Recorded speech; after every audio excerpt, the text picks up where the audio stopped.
I am excited. I've been waiting all workday to record this. Most disturbing movies that we've watched with the DadMan, and this is kind of a new area for you, I would say. Yeah. You're about where I was maybe like 6 years ago. And you got into the torture and all the torture movies and whatnot. I grew up in a time where shock websites were like very growing in prominence. Yeah. So it's kind of a new era, and I don't know how to describe it, but I have a affinity for movies that are disturbing. I think you're not alone. Yeah, there's a market. Yeah. I don't, and we can maybe get into that as we discuss these movies. Like, what is the allure to that? I think for maybe me specifically is, it does evoke a feeling that maybe you could compare to like when you're growing up watching horror movies. Like you would get scared then. Right. And nowadays, like, I'm not trying to talk like I'm like never scared. Like, jump scares can still get me every now and then, but you need more to stimulate that. Exactly. And it's not the same feeling, but it's a very similar feeling. Yeah. And like you get disgust. Disgust is huge. Yeah. Go ahead. But and this is sidebar. There are words we're gonna have to avoid. So maybe we'll say grape soda instead of the word for unconsensual affairs. And you can't say that? You can say sewer slide, but you can't say the word that rhymes with that. So this episode very well might get restricted monetarily, so to make up for that, I hope that you all will subscribe to the channel as a form of support, because I watched Salo or 120 Days of Sodom for this. I watched Golden Glove for this. And in my lifetime, I've also seen movies like Irreversible, Martyrs, Black Metal Veins, Dogtooth, Funny Games, The Human Centipede, and the like that we will hopefully discuss today. Okay, yeah. I would say from maybe your perspective, maybe the most disturbing movies are just like kind of heavy-duty, hardcore horror films. Yeah, but often it's like gruesome deaths or torture. So things like that are a common theme in a lot of these. There's other things, I guess, that could be considered like repulsive.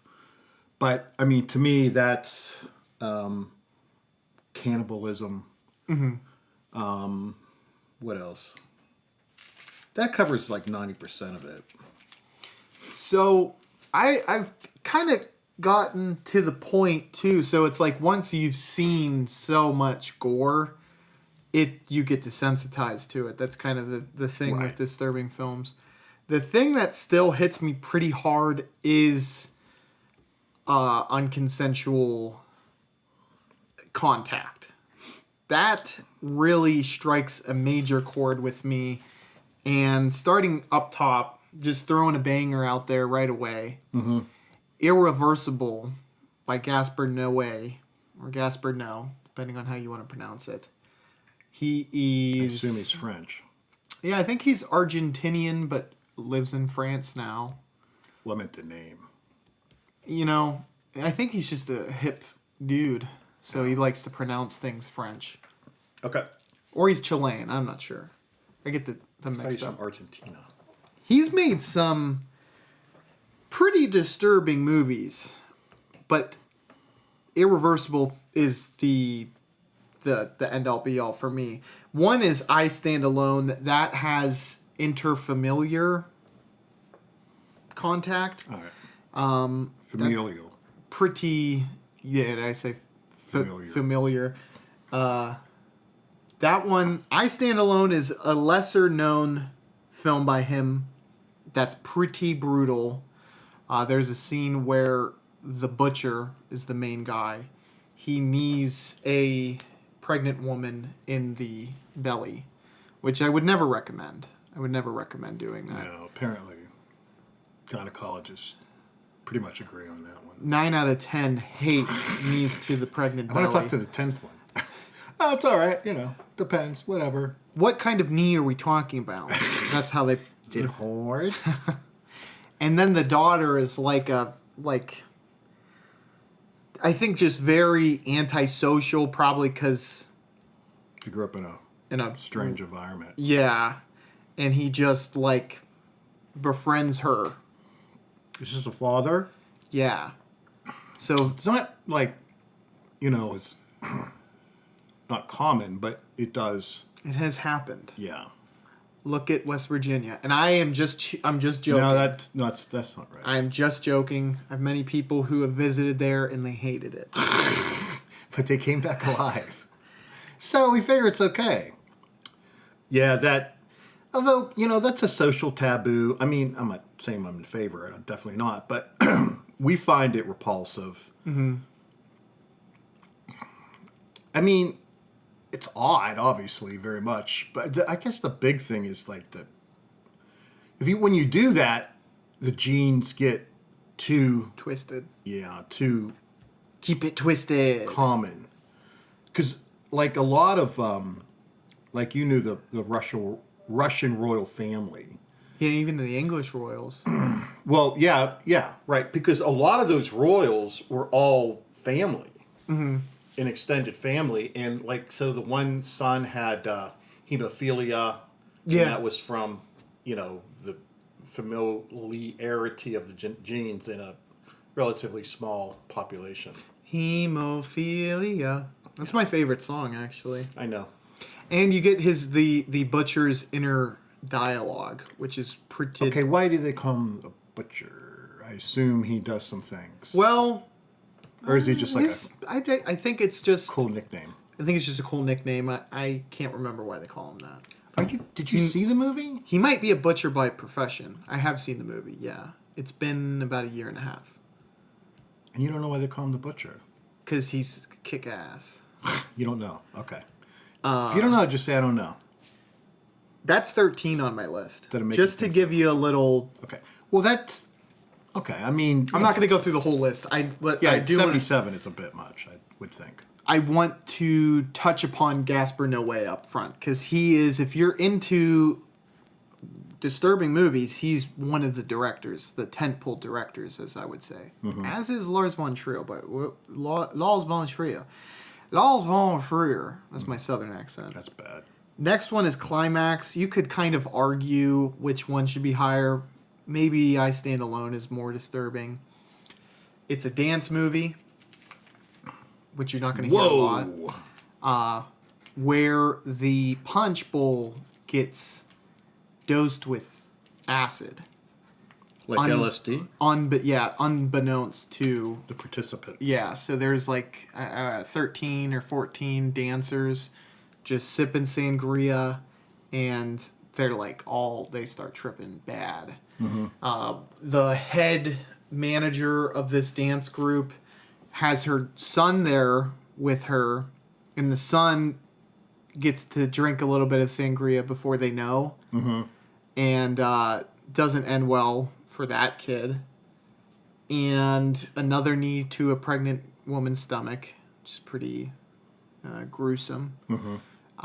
Someone falls into a fire, like a candle, and their hair turns on fire. And it's that's the chair, everyone, I'm not tooting. So much kinetic energy, colors, motion in the whole film. Super impressive. I actually enjoy the movie, but there's definitely some disturbing stuff there. Okay, I'd like to see that.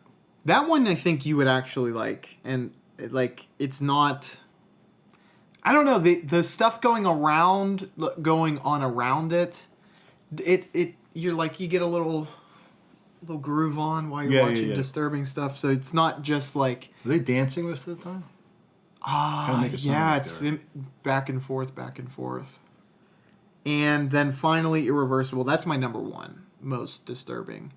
There is a 10-minute grape scene. So read between the lines, drop the G. 10 minutes is a long time. Ooh. I think we can agree to that. So it's like the entire Yeah. crime. And the guy does not like the girl. So he's saying some really reprehensible stuff and then like beats the shit out of her after he is done. Does what he does. Yeah. Well, why did he target her? What is it? Just She's walking. he doesn't know her beforehand. No, he's a pimp. We come to find out, and she's walking home from a party because her boyfriend and the friend that they bring with them, they just kind of argue, and she's like, I'm out of here. Yeah, I'm leaving. And she's walking on an underpass. So there's like a ground level road with heavy traffic. And then there's like this little, like, it's an alleyway, but it goes below the road, which I guess, is that an underpass? Yeah. So she's walking down it, and it's secluded late at night. It's well lit because, you know, it's public. But yeah, they're all alone, and I think he says something to her, and she just ignores him or like doesn't. Right. And it just pisses him off so much that starts being physically violent and escalates to a noose being what's the best word? I don't know. Not treated kindly. Okay. Abused. Yeah, abused. Other than like, how does that play into the rest of the movie? So the premise of the story is, well, there's a revenge tale. The friend and the boyfriend. It starts, you see they beat someone's face in with a fire hydrant, like a home fire hydrant, like one of those red little things you keep under the sink. Fire extinguisher. Fire extinguisher. Okay. I knew I wasn't calling it the right thing. Like, when you said at home, I'm like, well, we never had one of those in our house. Like the Hulk must have been. They bash it, I think, in killing the dude they thought did it. It turns out they didn't even get the right guy. Mm-hmm. But they're looking for whoever did it the whole night. And the title plays into it. So it's like you can't undo something like seriously traumatic. Yeah. There's no, once that happens, it's... Yeah. And then and at the end of the movie, you find out the girl who was abused was pregnant. So you're seeing a trend between Gaspar Noe and the mistreatment of pregnant women. So, okay. It's a very, very specific type of disturbing movie. And you're just staring at me and I'm smiling now. And it's like, you are so happy with yourself. I found this really creepy movie. What are your thoughts? I mean, it's sometimes I don't know. There's an allure to those types of movies, though. It's a litmus test. Can I make it the through thing this? that you don't want to watch, but you're drawn to. Mm-hmm. You know, they would say like a train accidents like that. And they call it a train accident. They don't call it a train wreck. Call it a train accident. Well, Hicks called it train wreck, and some were a little more sophisticated. Yeah. No, I said that wrong, but you get the idea. You know what I mean? Oh, you can't look away, but you can't, whatever. Yeah. I can look away, or I could just stare at it. Wow, yeah. When you're watching the movie, sometimes you're like, well... Would he hurry up? For one of these, with the 10-minute grape scene, I'm like, this is too fucking much. Yeah. It was brutal. And there's no other way to put it. So, the friend and the boyfriend... go looking for the perpetrator. Oh, okay. Afterwards, and then they bash some guy's head in. And does that guy does anything ever happen to the... No. We'll cut that. Rapist? Don't worry. The grape guy? The grape salesman? Sorry. Oh, you're good. Not used to that. All right. But... Well, I did just spring it on you as we're recording, so... No, I mean, yeah, I should... I mean, I say that word so often, but... And that's... I actually read someone discussing this film online. And they're like, what was the point? Because they found the three main characters to kind of be like... hard to identify with, or Yeah. like, because the girl is with the guy, the boyfriend, and he's a prick, and the buddy is actually someone that she had like dated, but not like they weren't official, and she prefers the guy because he's more selfish and kind of like a cocky, arrogant. She likes the arrogance about him. Right. Okay. To an extent, I'm sure. Yeah, to an extent. And it's funny, it takes certain elements that she says she appreciates from him and kind of perverts it in the 10-minute scene. Okay. Without going into gross detail. I think Yeah. So you have that going, and it's like, and then they never get, you're supposed to pull for them, right? Because it's told in... Well, sometimes that's the classic sense of any story is, the protagonist. But sometimes people want to do movies where you don't I think it's really supposed to pull be for anybody. thought-provoking. Yeah, I don't know what exactly is... Well, you're It's just provocative. I don't know.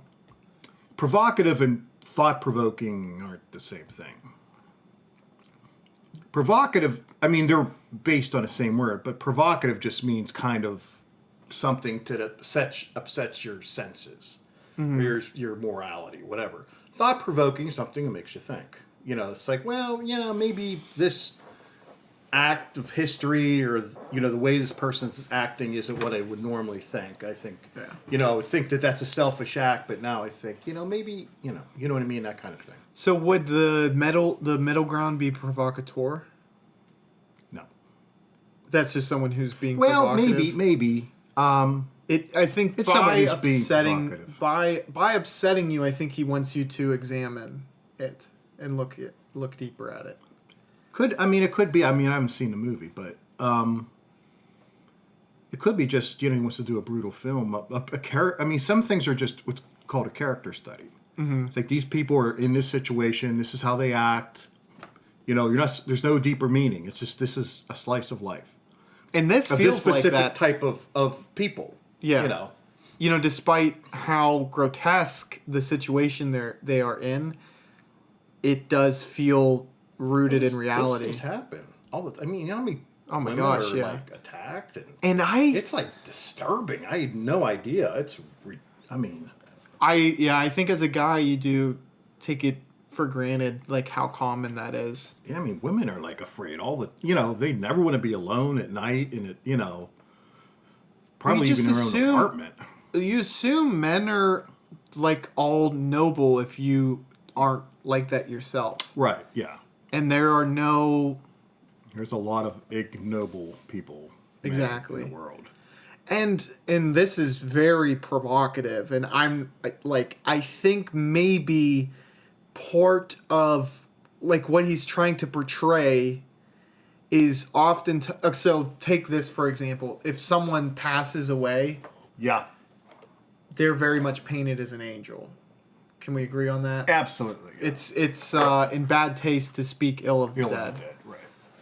And I think what he's trying to explore is that, well, she's not even she's not a bad person. She just has flaws, and you're seeing them. Does that make sense? Yeah.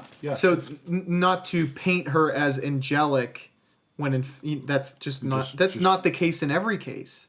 It's rarely the case. Yeah, there might be a 1% where it's like they're just a saint. Right. And something terrible happens to them. But oftentimes it's just a normal person and something really bad. But it makes you look upon them in a more favorable light just because of the guilt. Yeah. Yeah, the victim of something. And it does. Like an example of this, I watch Dateline all the time, and they always do that. For every one of these women, and I'm sure they're very good, nice people and so forth, but they're flawed. They're human. Mm-hmm. So, and they're always trying, and it's only tasteful to do that. They shouldn't say, well, she slept around all the time and, and then she ended up getting killed. They glamorize as best they can their upbringing or their current situation, but sometimes you feel like, oh, what's she really like? It's like people may have hated her guts, Yeah. but she's missing now, and somebody murdered her, I'm sure. Muck duck. Yeah. But I would, well, it sounds better as that's an Office bit. Murder sounds better being murder instead of muck duck. Oh, okay. It's more guttural. I hear you.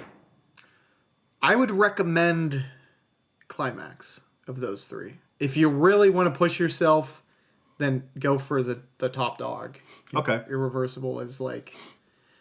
And I Stand Alone is kind of the middle ground where it's not quite as disturbing, but it's disturbing. I like Climax better than I Stand Alone, though. Did you explain that plot?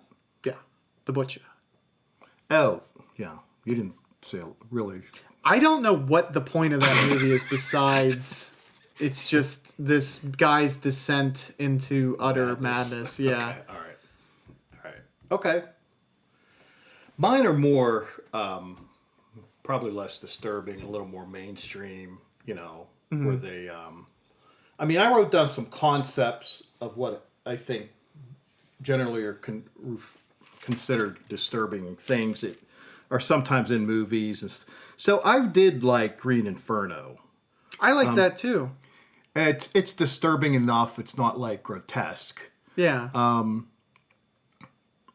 I don't even really understand. Now that's kind of a pointless movie too. It doesn't really have it does. It seems like it's trying. It seems like it is, but then you find out that the guy who's doing these things, or the guy who's in charge, is contriving these things to happen to raise money. Now he is eventually going to... Yeah, did you know that? Or did you see the movie? You saw the movie. I saw the movie. I don't... Well, the head guy... Well, he didn't want them to get killed by the savages. No, not that. Oh, okay. But he wanted a confrontation that they could film, they get money, and but they would use that money, supposedly, for other environmental causes. It's a typical anti-oil type of protest. Yeah. They're not anti-oil. They're protect the... Well, there's like a small army shows up. Yeah, I do remember that. Take their cameras out. Well, because... We should have killed them all. I think in countries like that, like where production is maybe nationalized, or they, like, we need to get this... Yeah, you could be right, yeah. You know what I mean? What I find to be the greater point about that is it's a modernization of Cannibal Holocaust, and it kind of flips the narrative on its head. Cannibal Holocaust is those people in that faraway land, that isolated tribe, they're scary. Mm-hmm. So it's like a form of xenophobia. Yeah.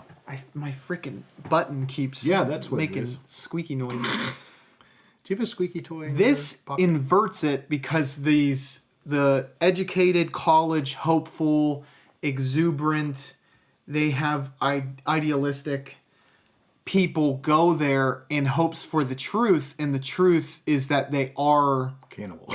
This savage primitive and bunch that you don't want to be around. Right. And the main girl is faced with the... What's the word? Predicament of, do I tell the truth or do I protect them? Yeah. She chooses to protect them still. Yeah. Well, I mean, just because they're cannibals doesn't mean they should be, like, wiped out or taken vengeance upon. Like, but they probably would have done that. Mm-hmm. There's a thing in, there's not a lot of lost tribes. There's still few. One is on an island, and they've, I think it's off the coast of India. And India says, just don't go there. Mm-hmm. All right. I mean, and it's not like, they have primitive weapons. It's not like they have machine guns, but they're like, look, they don't want outside interference, because every time they go there, these people try to kill whomever comes up on shore. So I think India just said, look, they don't want, you can't go there. They are hostile to foreigners, so we're just going to leave them go and not let people go out there. Just wait until we find out there's oil there. Yeah. Okay, guys. Kill them all. Time to leave. We have spears. Yeah, we have a bomb. We're going to wipe you out in What's 3 your seconds. name? I'll write it on the side. Yeah, I thought Green Inferno was really interesting. Yeah, I liked it. And, it was a different... There's not many films like that, It was kind of neat. Stuff like that and real gritty. Mm-hmm. The CGI for the guy who had the ants on him wasn't great. But that's the best they had at the time. They did other special I don't effects know. practically that looked really good. Like the first guy to get eaten. Remember how hey, you're like, you thought he was like, they love me here. It's like, yeah, because they're going to eat you. Oh boy. And that's when we went to watch this. And as soon as you get to that scene, you're like, oh boy. Yeah, things are not. I had a feeling they weren't like real friendly people. Yeah. I think we might have known going in it was going to be pretty brutal. I think that's why I pushed you to go and see it. Did we see it in theater? Yeah, Okay. we went to the theater by the mall. Oh. What? I know. The ABC generic mall? That mall? Yeah, exactly. By Anytime USA? Yeah, right by 123 Street. So let me hit you, and I know everyone's been waiting for me to talk about Salo, so I'm just going to get right into it. Mm-hmm. So it is Salo, which I don't know if you knew this. Salo is the name for the Nazi kind of puppet regime that took over Italy in the waning years of World War II. No, I didn't know that. So this I remember heard of Vichy France, which is was the puppet regime in France. They call it a rump regime or something. Like the state had kind of atrophied because like the northern their troops were exhausted because they had to do X, Y, and Z before actually entering the fray. Mm-hmm. So they didn't have like enough troops to fully extend into Africa as they had wanted to make this new Holy Roman Empire. So, they end up losing and, Mussolini is strung up on the streets before World War II even comes to a close. But in the meantime, like the northern Italy, I believe is where it was located, is kind of taken under the wing of some Nazis. And this movie is the scathing commentary of what transpires. Pier Paolo Pasolini thought of the fascists that took over Italy post 42 or 43. Yeah. It's based on a Marquis de Sade novel, and so I read 3/10 of the book. Mm-hmm. Had to stop because it was just kind of felt like, why am I doing this to myself? Yeah, I'm reading this disgusting shit for me. fucking, like... perverting my mind. Yeah, I'm like 3 hours in, and I'm like, I don't know if whatever. But the movie covered, to my memory, pretty similarly to what is covered in the book, just maybe less detail. Mm-hmm. So the book might be more brutal, but if you're visual, visual is always going to be a little bit more intense. Yeah. I knew what I was getting into going into it, and that's why I was like dreading watching this film. Mm-hmm. It's considered the most disturbing movie for some people, and it's not my number one. I think because I went into it knowing just how bad things were going to be. So it starts.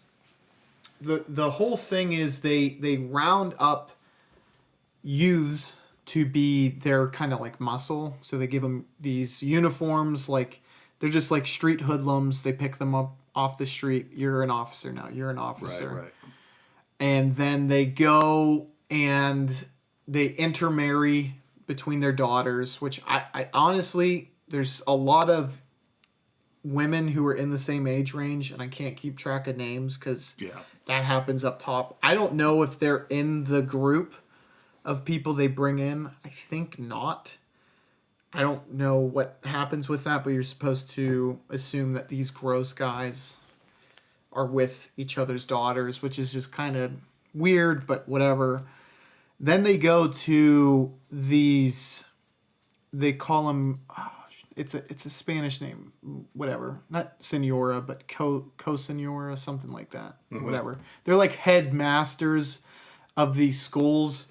So they've used bogus stories to get these girls in this like orphanage. So they're like, oh, we got her out of a private school by saying XYZ. Right. They're all there and they just go and they just scout 9 women, 9 men. And they give them these rules before they enter their grand palace.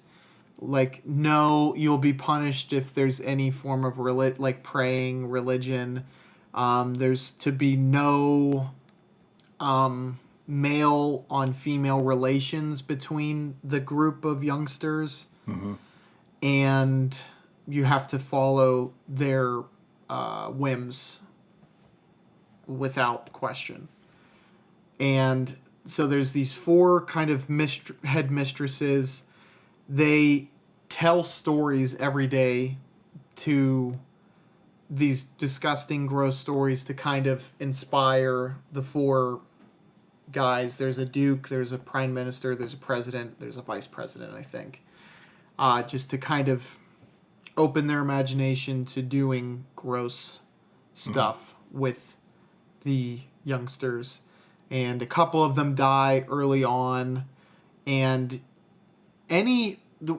what this seemingly their goal is, and it's not like they go into this, but you can only see what their actions and draw the through line to their motivation is to basically dehumanize this small subset of society.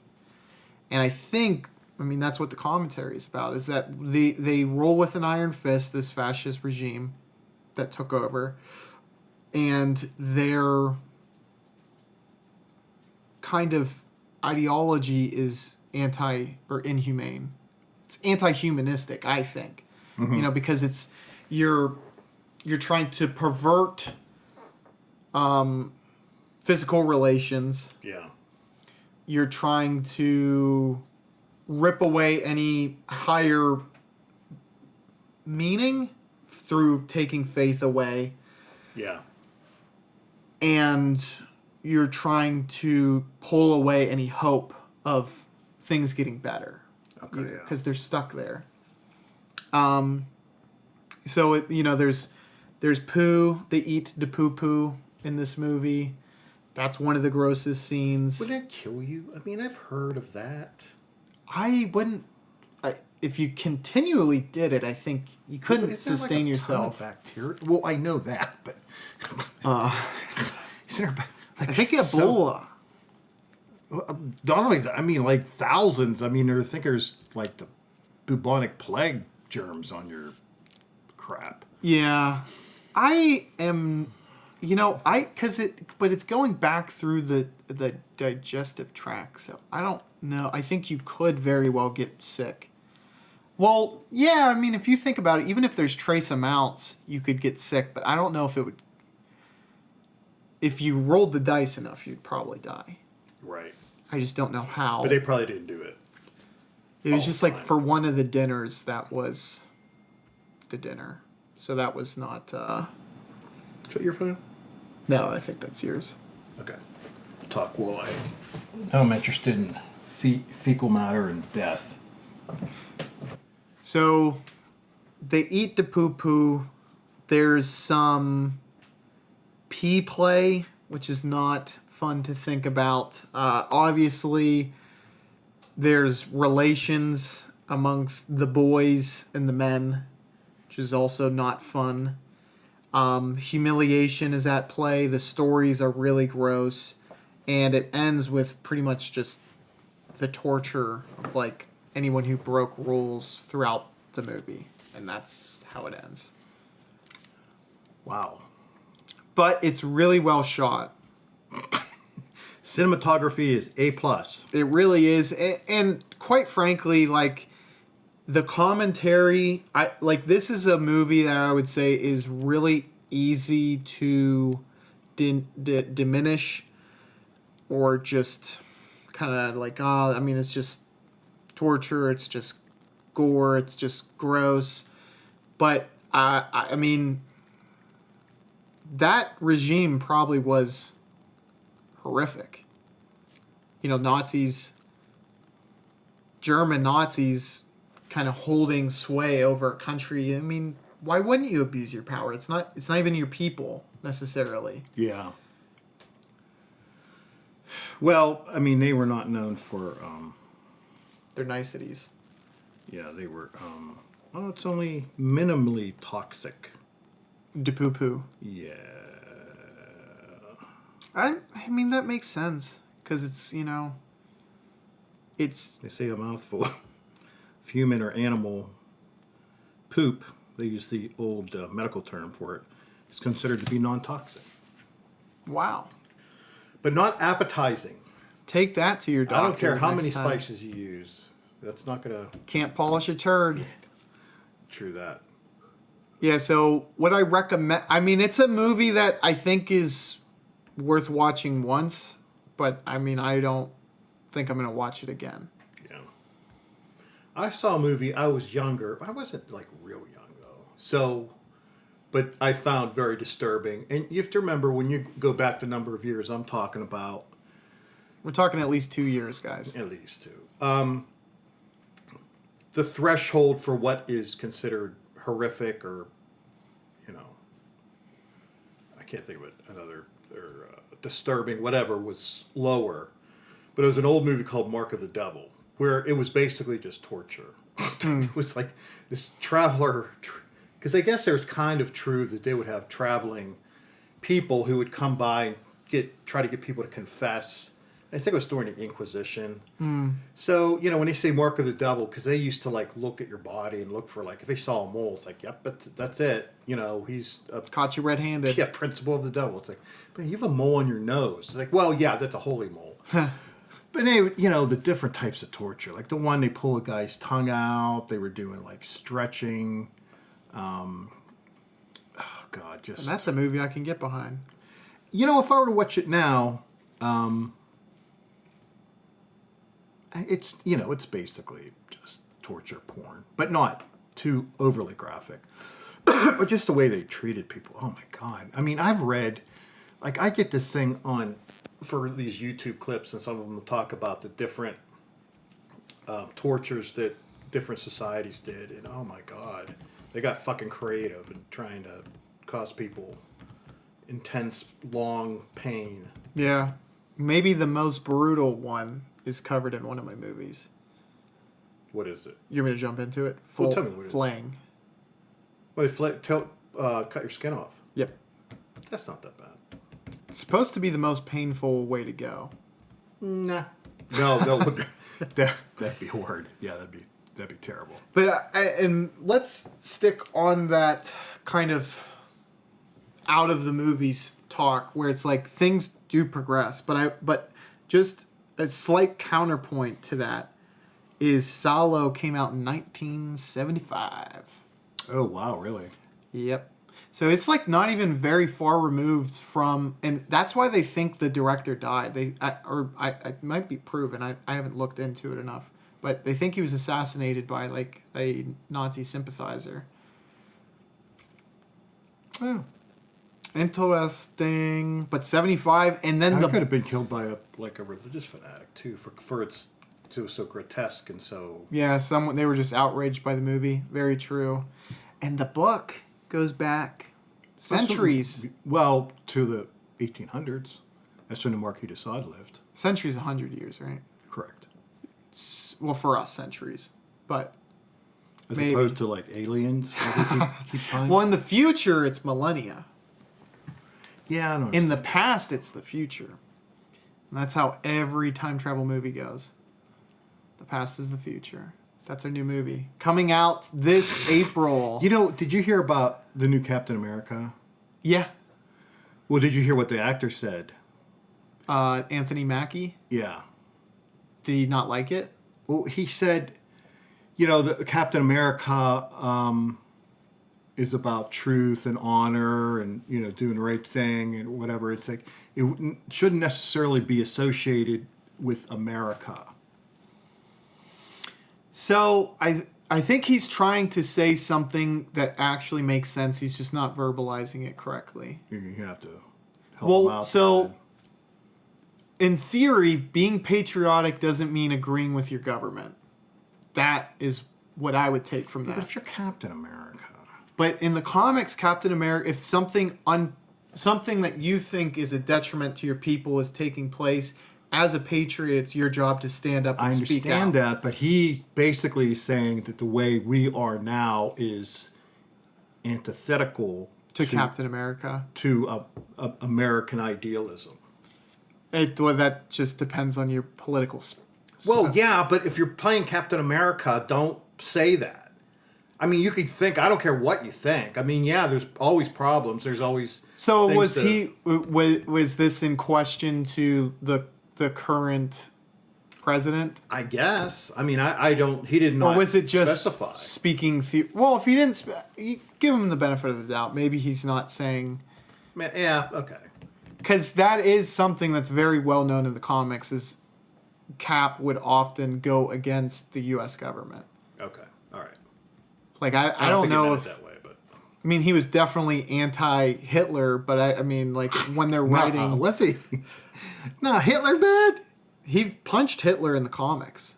Really? Yeah, and then they created Red Skull so that they had an actual IP instead of using Hitler, which anyone can use. Right. But yeah. Yeah, can't trademark Hitler. Can't do it. I've tried. Yeah, I know. And they won't let you back into the old copyright office for that. I know. Right? I mean, it's such a big deal. Well, the mustache should have been copyrighted before Hitler tainted it. But personally, it doesn't affect me. Stupid looking mustache. Because I can't grow there. I can't grow at all. So I'm like he had like mutton chops back in the day. He was in he was in the First World War. He got gassed. He was blinded for a... No. I think he may have been for a period of time, not, long term. But whatever. We're not going to talk about Hitler. We're anti-Hitler. Yep. And anti-Nazis. And that's why I watched Salo or 120 Days of Sodom. But to your point, I think it is interesting to think about what becomes... I think the 90s maybe was a time where it's like there was a huge push back against the natural evolution of things got to be bloodier, things got to be more sexualized. You know what I mean? Mm-hmm. I think the 70s, you got a lot of like mainstream movies. There's violence, people getting shot, blood. Yeah. And I mean, today violence is just very widespread. Yeah, I mean, think about Marvel movies. That's where the majority of it is, and it's all like, it's not like real violence. Yeah, that's... I mean, I don't mean it... barely violence. I mean, it is, but it's like, Drake is hitting Groot. So you don't really sympathize with like an alien as much as like a human being, having their head cut off or something like that.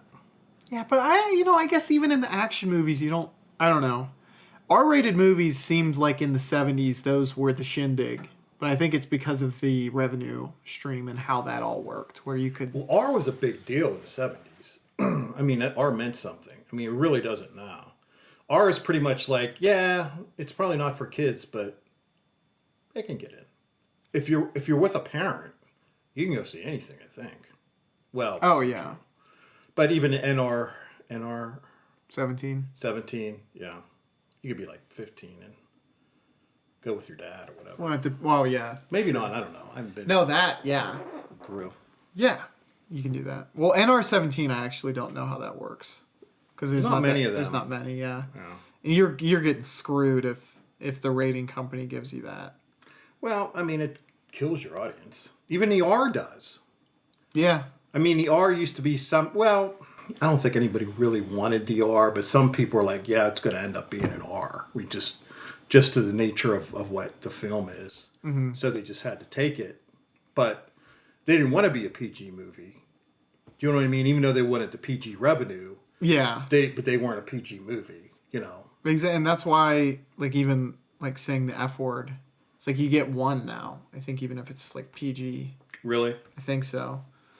But yeah, I think in some like it's just like you have to compete with the internet now. So if a movie is going to be disturbing in 2025, you gotta go for it. You know what I mean? Yeah.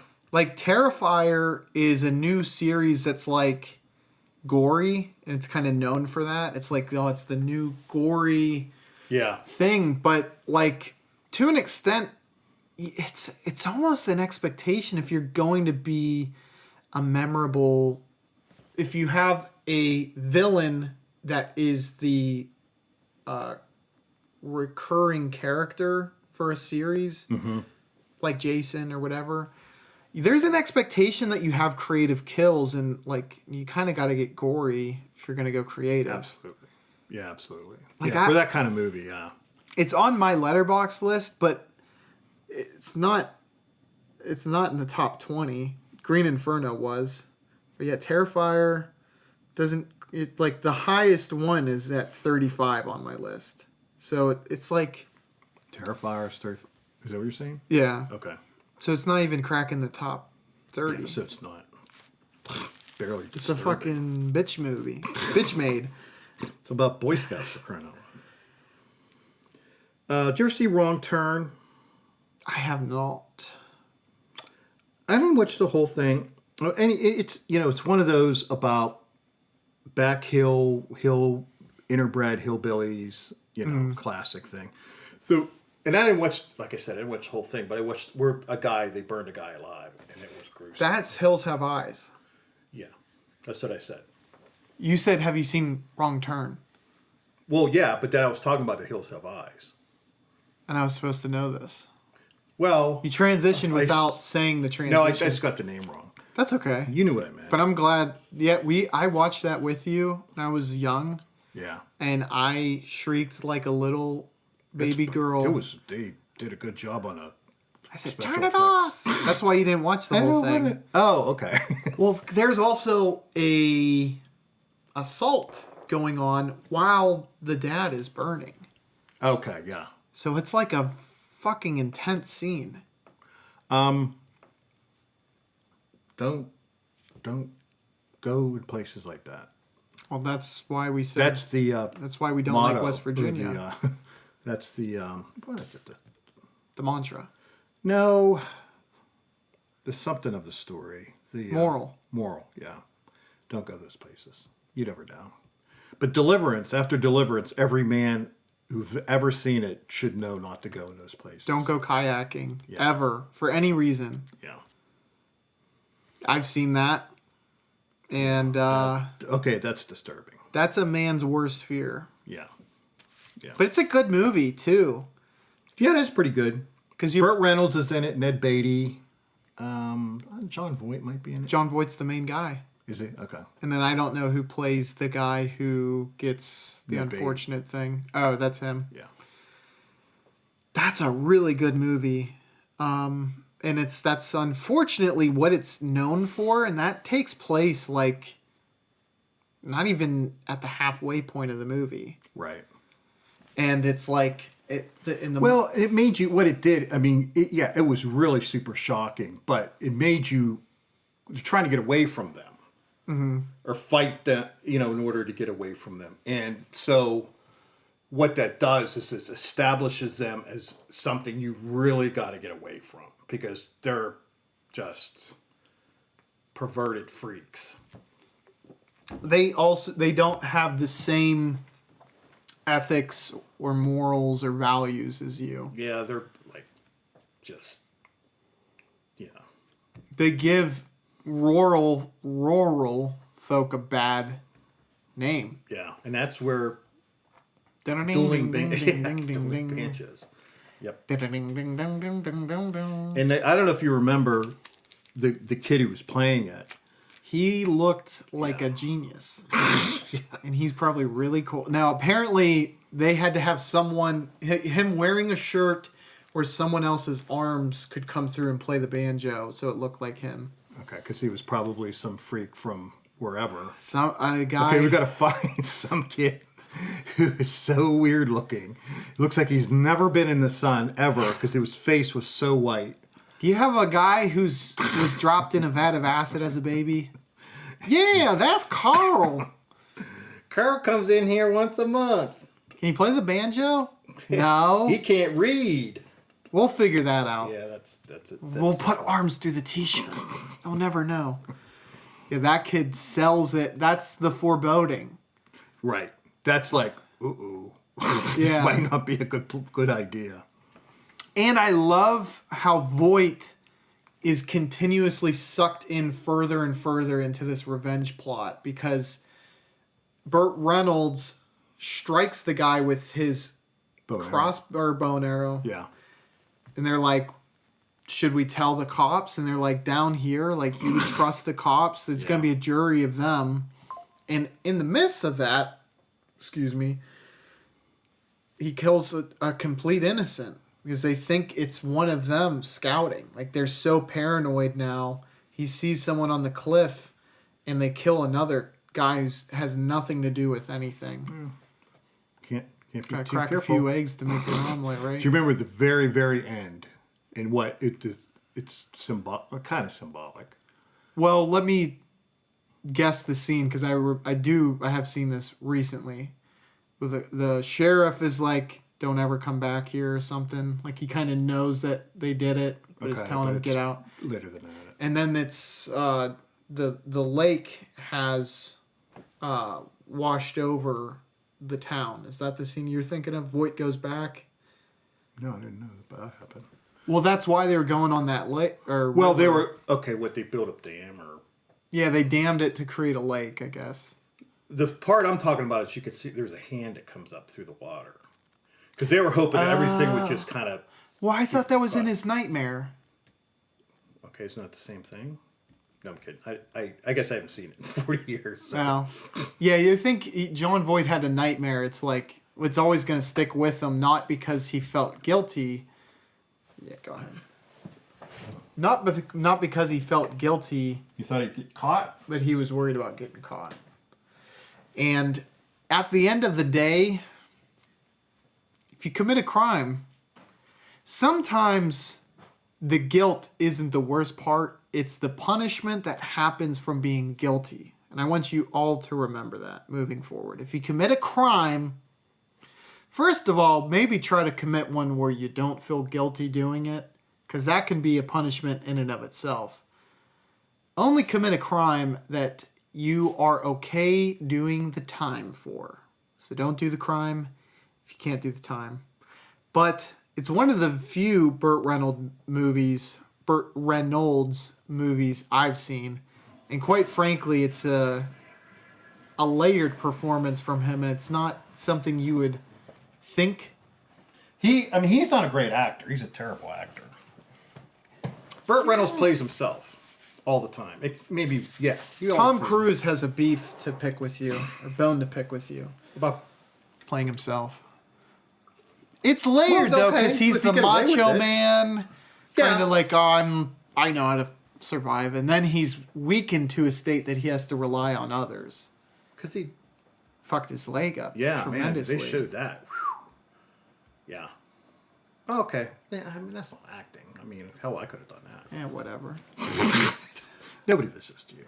Okay. Next movie, and... Do you have any that, humans have seen, from this country, or... Are they all things that was smuggled into prison for the prisoners to watch? People are going to watch this video, and they're going to be really excited. People love disturbing movies. Yeah, I know, but, where do you find these?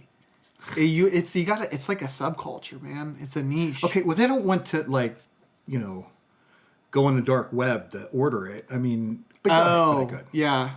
You just got to find it on streaming when it's on. Okay. The one's on the Criterion channel, occasionally. Oh, okay. The 120 Days of Sodom Martyrs was on Tubi, is where I watched it. Irreversible. You're in Japan for it, right? Martyrs. You're talking about the original Martyrs, right? Not the remake. Not the remake. Yes. So let it be known right away. I'm talking the 2008 Pascal Laugierrs, which is how it's pronounced in French, Martyrs. I doubt it's pronounced that way. Laugierrs. You have to act like you're about You to choke. and names and words Laugierrs. have a contentious relationship. Like you can't pronounce any names. I have trouble pronouncing stuff. Yeah. No, you I don't. think it's because I was dropped on my head as a baby. Well, it was not my fault. I don't take credit for that. Well, I did it, but... Okay, Martyrs, tell me about... So they're in Japan, right? It's French. They're in France. It's a French New Extremity. That's the movement. Martyrs is maybe the most prominent, popular French New Extremity film there's been made. Because Okay. it is... Extreme. Yeah, people find it to be the most disturbing and artistically sound. Are they Catholic martyrs? So it is titled that because the basis of the film, especially towards the second half, but it influences the entire movie, is there is a secret society that are trying to create martyrs. So in What time period is it? modern day, Okay. their thinking is that through immense suffering, you can gain access through the gateway of the deeper meaning of life. Because they have like photos that they're like, look, it looks like you can see in their eye, it looks like they can see something deeper. So like there's photos of like the Holocaust survivors or on their deathbed, like about to die of starvation, and illustrations of Joan of Arc and stuff like that. They're like they think that in those moments, right on the cusp of death, that they can see it. Some And level of consciousness. this secret society wants to know those secrets of the universe and life and death. Right. Movie starts, there's a girl who is escaping from, like, it seems like a torture chamber, basically. And she goes onto an orphanage, meets this girl, they become fast friends, like a lifelong bond, because she was so traumatized she really couldn't speak to anyone except for this girl.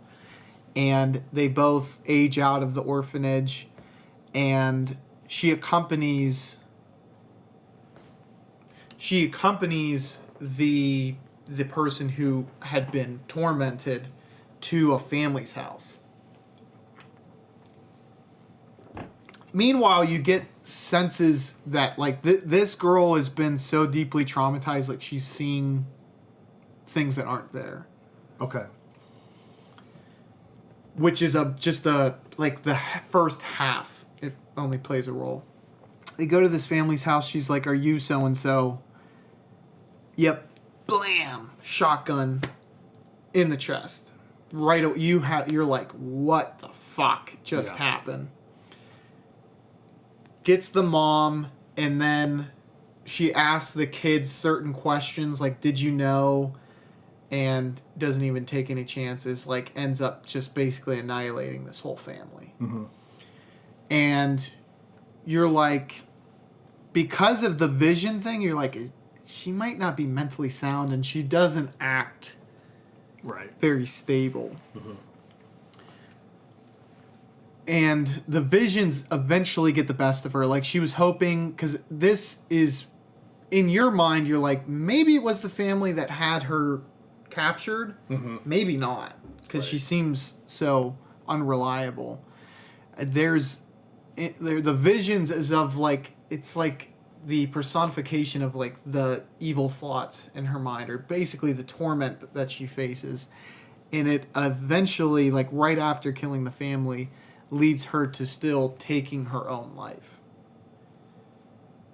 The other girl, who is sound of mind, is like, well, I'm knee deep in it now, so I gotta clean this shit up. While doing this, finds a secret chamber to the basement, and there is a girl who is being housed there, and it is the girl from the thumbnail. And she has drilled into her head something that so she cannot see light. Right. And she's chained to a seat and has markings all over her body. Like, just literally been tortured, it seems like, for... A long time. Yeah. And she's trying to help the girl, gets the thing off of her head.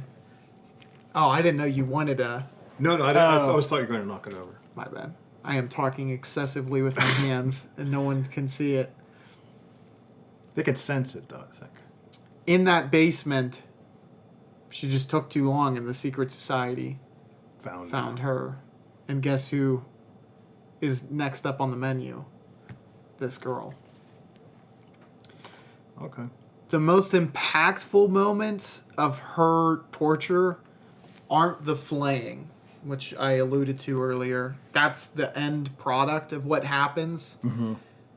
It's just they have a dude who's like he kind of looks like a police officer, like just a built, or like an athletic dude in his 40s. Right.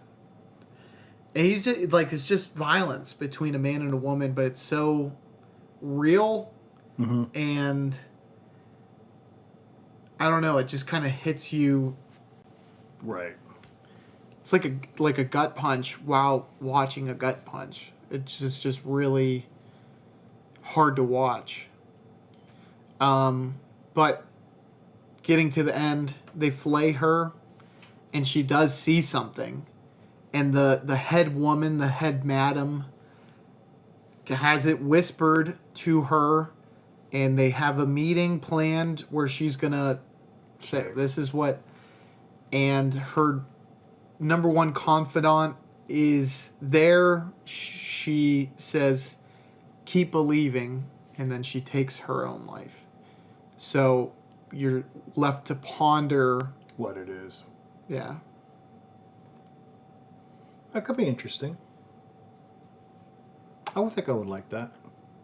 I would think so too. It's like, as far as disturbing, yeah, but they show the flailing, because that's brutal. You just kind of get the idea. What do you mean? They show the end product. Oh, she would just be a bloody mess, right? Yeah, everything except for her face is flayed. But they also don't show the filleting, which they do that like almost surgically. I could be wrong. I think they put her under for the filleting and then bring her out. Oh God, yeah. It's definitely. I mean, it's number 2 on my list, so yeah, it's disturbing. But I do think this has aged well in my mind. I've come to appreciate it the further I've gone from watching it. Have you seen Antichrist with William Dafoe? I have, yeah. That one's a good one. That's on my list. Is it? Okay. I'll tell you what it ranks. It's number 19 on my list. I haven't seen it, but I was aware of it. Is there a talking fox in it or something? Yeah, the film is really, it's steeped in symbology. I had an understanding, but I had to read up on it to fully understand. So they lost a child, right? Mm-hmm. And then they just... So Willem Dafoe he's a therapist, and he tries to treat his wife. Right. Clear conflict of interest. Granted. But you also uncover the place that the cabin that they own that he takes her to for treatment is a place that she went with the boy they lost prior while she was writing a thesis. Doctoral thesis. And the thesis, I believe, and I could be getting this wrong, is that women are... If there were no women societally, there would be no evil. Mm-hmm.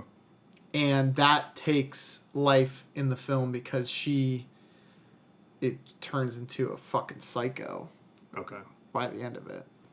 She does a thing to Willie. The appendage. Yeah, you've heard of that. And then she fucking puts... It looks like a wheel that... And look, I don't know how the pyramids were made. Yeah. If they wheeled stuff... Mm-hmm. Very primitive or something? Yeah. was like a fucking stone wheel and an iron like whatever like axle rod or whatever. It's like through his leg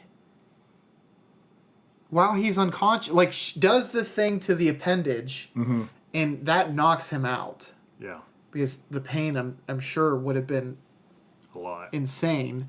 And while he's knocked out, like puts something through his ankle to like try to immobilize him. It's a little weird, yeah, but good movie.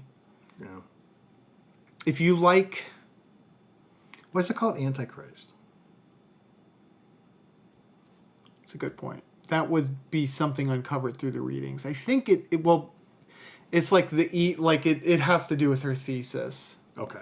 And even after watching the movie, it's something you have to kind of read up on to fully understand. But I think it's worth it. Lars von Trier, Melancholia. He does make very good movies. Yeah. And he's provocative for sure. Melancholia did really get to you. I mean, it's not disturbing in any way. It's just like, what is going on? But it's still, you're still compelled to try to find out or figure it out. Did you watch Melancholia? Yeah. That's the one about the moon colliding into the earth. Yeah. But like the wedding, it's like at the end of the night, she didn't even want to go with her husband, right? Like, yeah. Well, it was it like an end of the world wedding? that's what I guess you kind of gather from that, because And she knows shit's about to hit because she has like some, what do you call it? premonitions. Yeah, she can tell the future, sort of. And it's weird because I think because of that, she's able to process stuff on a timeline that greatly differs with everyone else. That's why she's so sad during the wedding and acting out in a weird way, because it's the Depression trilogy. Sadness is a huge aspect to depression, but that's not. It can make you act erratic too. There's other symptoms, So Antichrist is part of the Depression trilogy. Melancholia is, and then the Nymphomaniac Volume 1 and 2, and I haven't seen those yet. I'm sure it would make the list if I did. Yeah. I remember hearing or reading something about that. And I mean, I think it's a dark movie. Yeah. It's not like, Yeah, it's an X-rated porn flick. It's like this woman is not a happy or... Well, that's why it's in the Depression trilogy. Right. Okay. Caligula. I've never seen that, and I Neither have I. haven't seen it either. I've seen clips of it. Malcolm McDowell's in it. Is that just an X-rated pornography? Oh, you know what? That is an X-rated movie. I know it's that, but is it just that? Because I think the director has made just porno flicks. No. Malcolm McDowell is not a porn actor. He was the guy in... Yeah, he's Alex DeLarge from Clockwork Orange. Right. Also Dr. Loomis in the other version of Halloween. Yeah, Rob Zombie. I actually like him. He's a good actor. I don't know why. There's 20 years where there's nothing. You'd think after A Clockwork Orange he'd be the man. Yeah. He killed it in that. That was a good role. Great performance. Correct. There's a scene in it. It's like they buried people up to their neck. And they had this, I don't know what it was, just like this big wall, and it had these knives just on the ground. As they pushed it forward, it would just cut people's heads off and stuff. I like almost a lot like farming equipment, sort of, maybe modern day. Yeah. I mean, Caligula, his actual life he was a really strange cat. Really. He was somebody's nephew, like maybe Nero or someone like that, and he was sent to live with, I don't know, like someone who had killed his mother or his father. And then he had this weird relationship with people of his immediate family, and he's just a weird guy. He was held captive on his island for a long time. So he was so strange. Anyway, I guess that's an old movie, though. It's like in the 70s sometime. But I think it is X-rated. Yeah, I think it's definitely taboo. Yeah. I think I'll watch it at some point. If it's just like pornography. No. I mean, it's a very disturbed person in power who is emperor. Oh, I wouldn't mind that. I mean, there's I don't even think it's sexually that graphic. Oh, really? I mean, there's scenes in it. I think they just put enough in there to give you the impression of how he was. Right. But it's not just like orgies all the time. Well, that makes me much more likely to watch it because I'm like,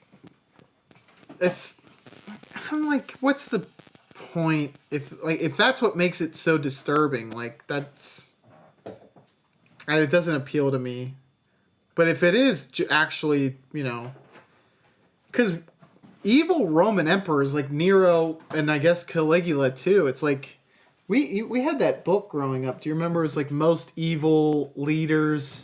Yes. And Vlad the Impaler's in there. Yeah. Bitch of Buchenwald, I think. Unless that's another book. She wasn't a leader, I guess, but. There's Hitler, Stalin. There's maybe Mao, and then there's Pol Pot is in it. And it's one of the Roman dudes. I can't remember which one though. Maybe Nero. Yeah, I think there was another one. There was Nero, Caligula, and then there may have been a third one. It's kind of known for that, but I can't remember who that would be. Anywho, so I should watch that. I want to see. I mean, the movie is probably all just about like the way he was. I mean, he's really. I mean, he made his horse a senator. I don't know if you knew that. Did he declare war on the sea or on Poseidon, or was that someone else? I don't know. He may have. I mean, he was that kind of crazy. Someone did that. I wouldn't be surprised if it were him.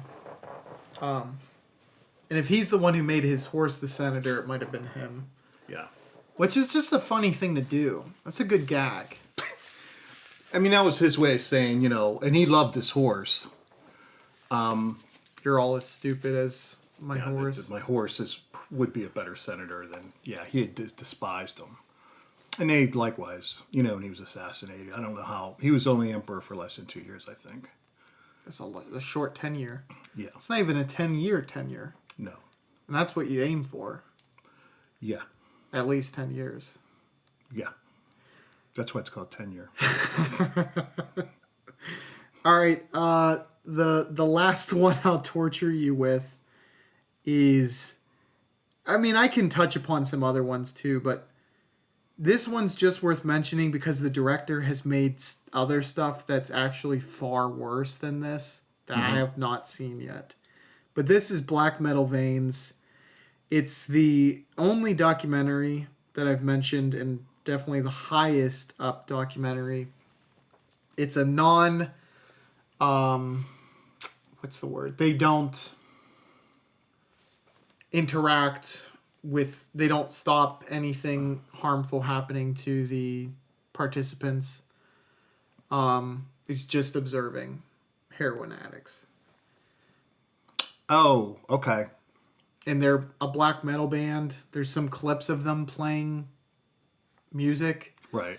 But the actual shit you watch is like just them doing heroin. Oh. People drop dead from the heroin. Yeah. I'm not sure if I can even say that on here, but, You say drop.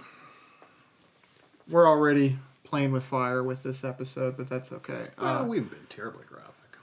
So there's scenes, you watch them inject.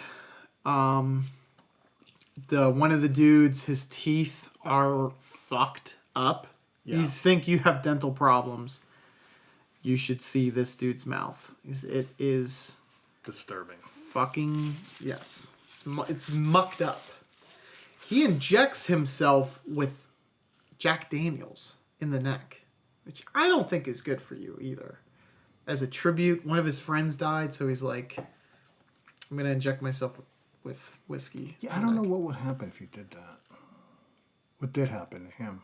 He was okay, well, as okay as he was before. He get a lot worse. Yeah.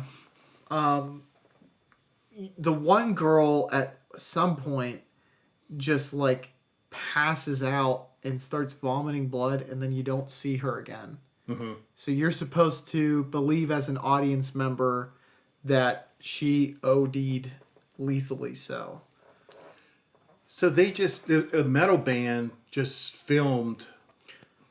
The one guy is in a metal band. Okay. I think he just knew how to play an instrument at one period of time, and now he doesn't do anything the whole time. You know, there's scenes of him playing music interspersed where they like do a music video shoot that's just spliced into the documentary, but he's never like, oh, I got to go practice with the band. Okay. You know, it'd be like me saying I'm a pickleball player. Like I currently I don't play because it's winter, but that's not my gig. Well, I do it much more than he does too. Like he doesn't play. What is he? Is he a filmmaker? What is he? Oh, the documentarian. Who's this guy you're talking about? He goes by the name of Lucifer Valentine. Okay. We could do a whole episode just on him because he's a, not reviled. Is reviled the right word? They don't like. People hate this guy. He's reviled, yes. He's a reviled filmmaker, and so he's actually. That's his pseudonym, and I guess he is on other projects like fairly mainstream. Under a different name. Yeah, they figured out who he is, I guess, because he's been trying to keep it a secret, I guess, for good reason. He has it's called a Vomit Doll trilogy of movies, where I don't know any of the plots really. It's just but it's a main girl, and they like are just puking a lot in those films. And other gross stuff. So, like, you know, some of that hardcore rock scene, it's basically punk, but maybe worse. In terms of drug use and partying. Yeah, I mean, they're vile human beings. They act like psychopaths. They don't kill people, but some do, maybe. The Norwegian death metal is really interesting if you want to ever look into that. There's a movie, it's not disturbing. That disturbing. It's like on a scale of 1 to 10. If Black Metal Veins is like an 8, this is like a 2, I would say. But it's super interesting because it's kind of the birth of Norwegian death metal. And they burn churches, this band. And it starts more people burning Norwegian churches. And there's a murder in the band. I would watch it. Lords of Chaos. There's also documentaries about it too. Lords of Chaos. Yeah. Well, but that's what they are. And they're to be Legion of hardcore. Hell. Yeah. I mean, they really are almost not demons, but you ever hear of Slipknot? Aren't they kind of like they're pretty mainstream, but they're metal. They're just, I don't know if they're considered I think they're black death metal. Maybe. I think so. Because I think one of them murdered one of the other guys in the thing. I don't know about Slipknot. I'm pretty sure they're there's death metal. I think would be like Cannibal, and admittedly, I'm not super duper well versed on death metal and black metal subculture, but I've heard of Cannibal Corpse. There's a lot of bands that are pretty hardcore in those. Way more than that. Yeah, Slipknot is heavy in music, but I think for them, they're pretty much, they stay in character if they ever have the masks on, but they didn't want to ever have their lives revolve around their character. Yeah, like, I have to burn a church to be hardcore, which is, I respect that too. And maybe, if you're steeped in that subculture, maybe there's a loss of respect for that, but it's all marketing, and that's something that Lords of Chaos actually goes into. That's interesting, is the main guy knew, he's like, look, this is marketing. One of the guitar players, his name was Death. He was really into it in the beginning, but I think it's because he had mental health problems. So he would bury himself in dirt before they played because he wanted to smell like death. Mm-hmm. He was the first one to don the face paint, from what I have heard. And he also took his own life. And the main guy, he took a photo of it and made it their next album cover. Him after a shotgun blast. Ew. And in the movie, I don't know if this is true, probably is, took fragments of the skull and gave everyone a necklace that was a skull fragment, which is illegal.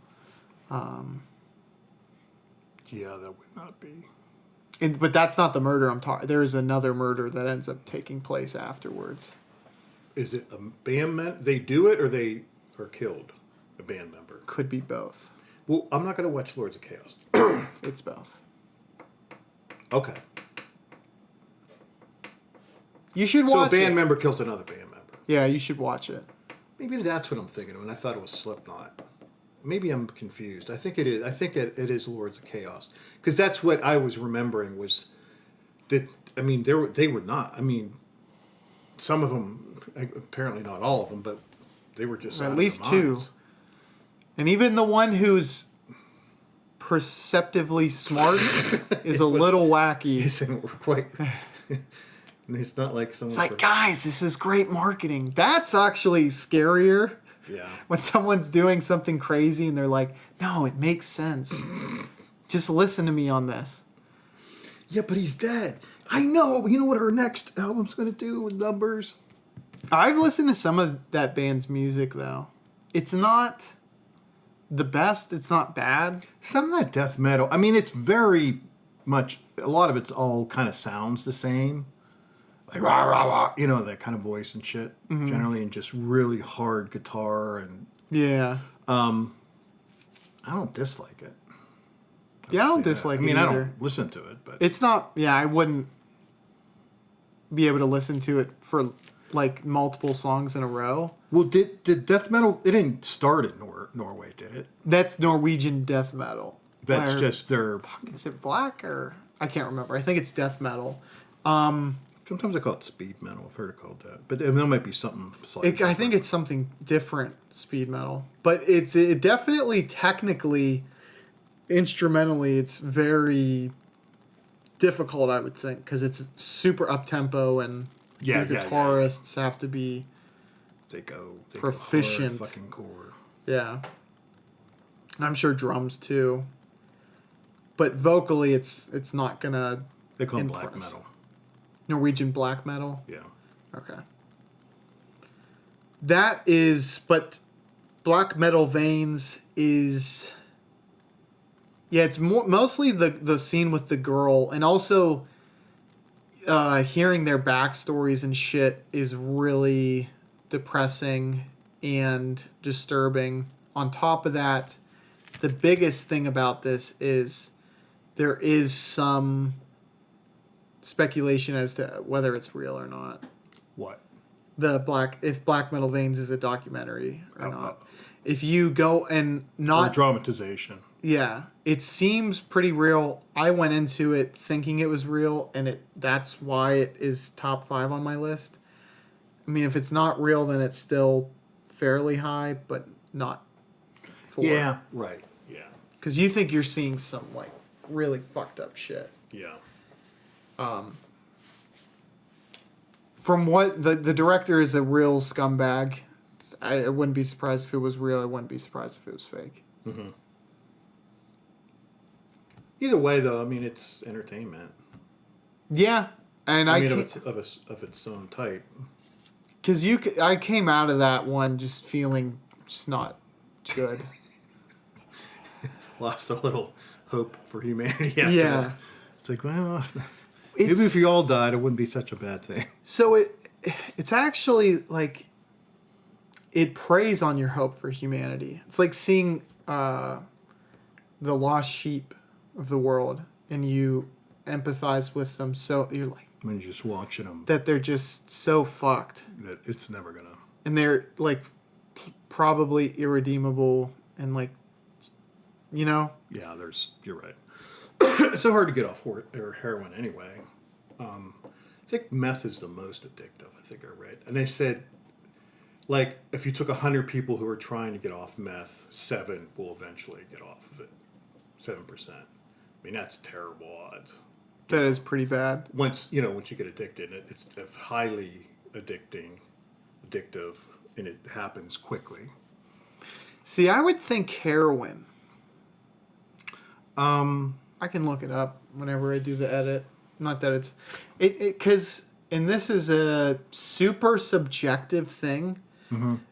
No basis in fact or whatnot. It's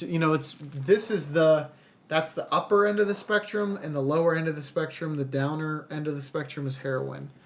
And I just feel like as far as quitting something, like, because people can quit cocaine, you know.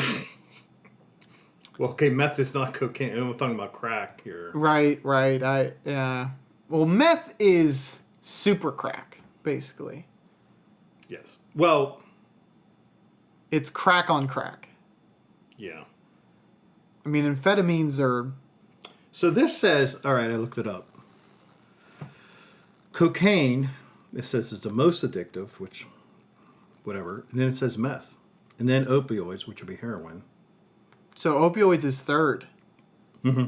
Do you believe, though, that meth is less addictive than cocaine? Yeah. That just doesn't says. sit. That doesn't sit well. Yeah. Oh, as far as top 10 addictions, then meth is 7 and opioids 4. Well, but heroin's 8. So meth is ahead of heroin. Maybe that's numbers. Number of people who are addicted instead of... It says the top 10 addictions. Yeah. When you read into that... Actually, the first one's nicotine.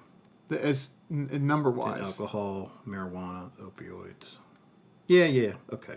Hardest to quit. This is what I want to know. Heroin. Does my not mentality, but methodology make sense? I just feel like... Yeah, people like being up, but I think people need to be numb. Well, does that make sense? Yeah, I understand.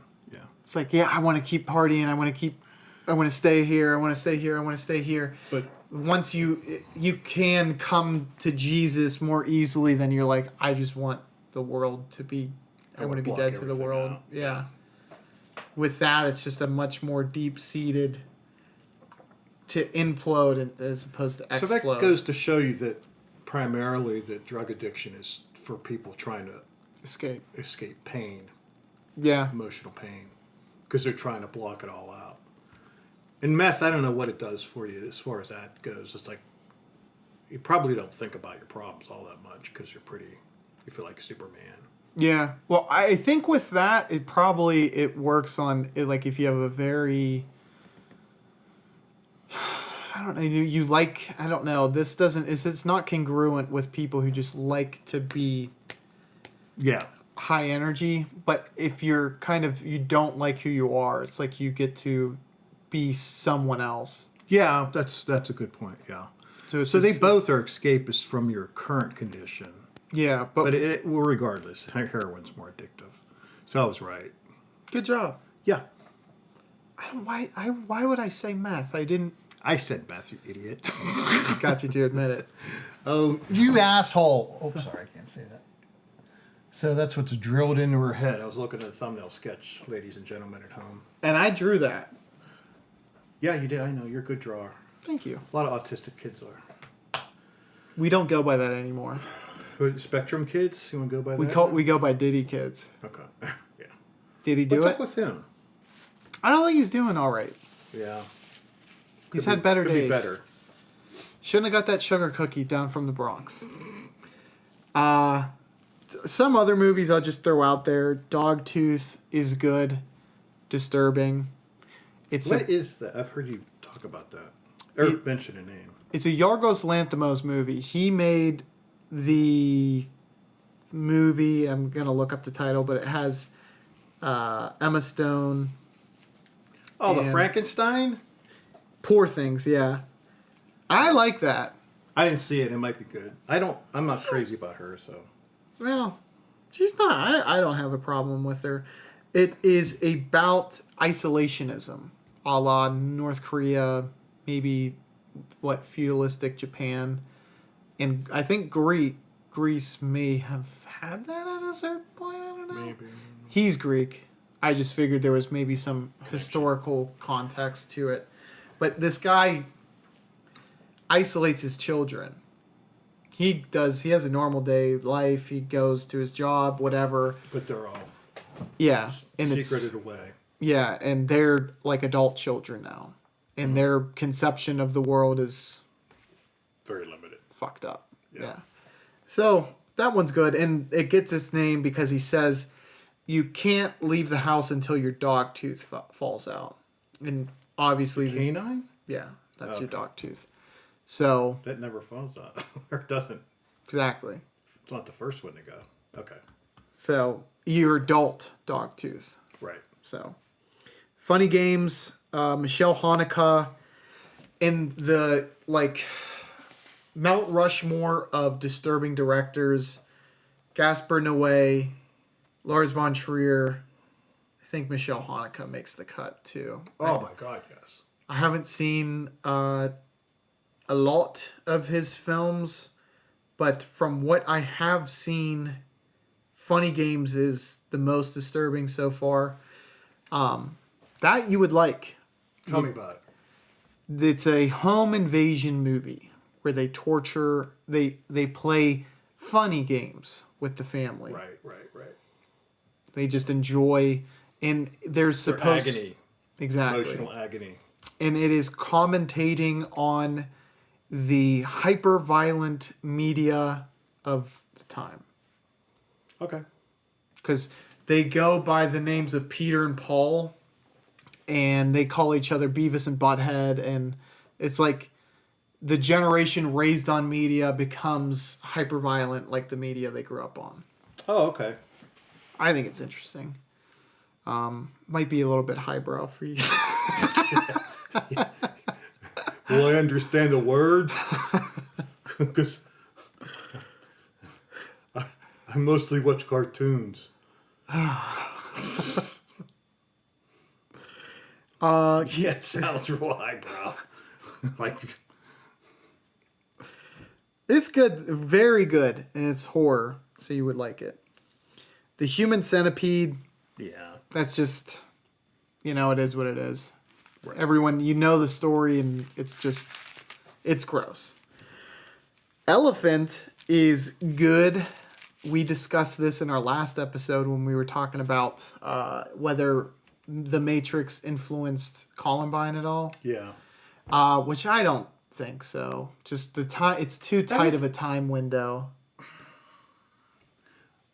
And I also... I mean, if so, they were so mentally ill that anything would have, exactly. Like a G.I. Joe cartoon. Yeah, and that's something that I think is worth clarifying now. I by no means was trying to, vilify that movie. Is it pushed them to do it. I did not mean that at all. It came off like that, though, when I listened to it. But, your point, I completely agree with you. If it wasn't one thing, it would have been another. Those fuckheads You had a direct correlation. But like they quoted Natural Born Killers and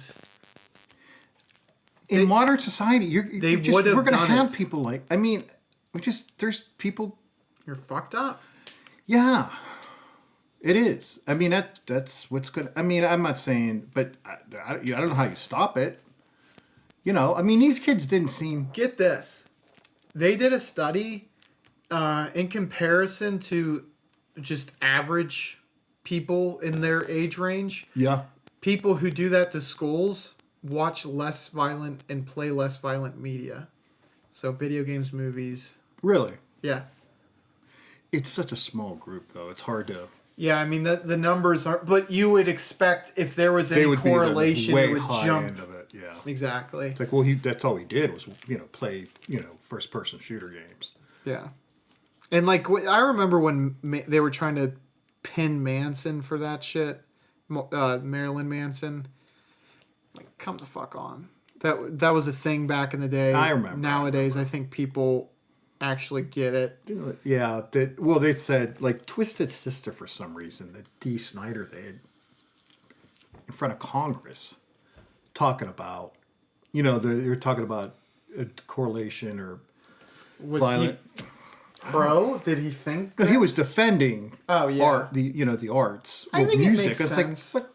They must have really been stupid back then, because, like, Twisted Sister, for one thing, they're not Manson, they're not Nine Inch Nails, or Well, the hardcore Catholics were really against like Mortal Kombat and violent films back in the day. yeah. And like, if that's how you want to live, that's okay. I just think that's where it got too preachy. And I'm a Catholic myself. It can't be part of the law. Exactly. Yeah, you can't, because then that's censorship, hardcore censorship. For sure. And And- I'm very much against that. Right. I think if you're not actually harming any of the actors and they are like, you want to make something, do whatever, Yeah. within the laws. Right. Yeah. You want to make a gross film, make a gross film. I mean, you can't do it with really trying to incense violence, That too. or a But then you're getting kind of a to fine legal. line there. Yeah. Yeah, because that in and of itself's a crime, right? You can't incite a riot. Yeah. Although I think there have been times when people maybe did. I think they really give more leeway to freedom of speech than someone you would say, hey, he caused this riot. Because there have been people in recent years who've really called on, hey, get down here, and I mean, protest is one thing, but it depends on the way you say it too. Yeah, very true. We've seen some protests turn ugly, and people have supported that as like the cost of whatever their cause. Right. But you could say, no, I just wanted people to protest this, but hey, the city shut down because... Well, you can't say come downtown, it's going to burn this place to the ground. Then, yeah, directly. Yeah. It's such a hard to... Yeah, exactly. Unless you completely fuck yourself. Right. Yeah.